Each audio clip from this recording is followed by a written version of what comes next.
Here we are with Ed Robinson in central London for a Tyson Fury press conference. But before we talk about that and his escapades over to America, you were over in Belfast there a couple of weeks ago for the Frampton Bill, and you caught up with Anthony Cacace and Phil Sutcliffe Jr., who fight this weekend. What was your impressions of both of those? I was really impressed by both of them. I've got to say, in particular, Cacace, just because he's so tall for a super featherweight, got lovely balance, picks his shots really well, looks like he should be a bit fragile, but the way he stands his ground and lets those shots go, he reminded me, I know it's levels obviously, but a bit about Chico Corrales maybe, you know, just that kind of upright style and very, very strong, or Arguello in his style. Sutcliffe, I think, you can tell he's a puncher, and he spars a little bit like a puncher, and my only worry for him is obviously that's kind of a bit seductive, and hopefully he doesn't look for that too much, because he has got fundamental skills. And I was really impressed talking to his dad as well, who obviously knows his stuff and is an Irish hero and a former Olympian.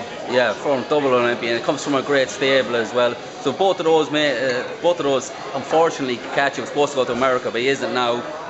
And he's fighting Hughes in just over a month. How do you see that fight going? It's interesting because Chris Hughes, unfortunately, obviously got blown away by Carl Frampton, but that can happen to anyone. He got caught with a very lovely right hand just in the corner, and I think he's an awkward fighter, isn't he, Chris Hughes? You know, he can be a bit negative sometimes, you know, and I don't mean that as just his style. Comment. Yeah, a little bit. He slows the pace down, and he's kind of not really a puncher, so he's picking at his shots and everything.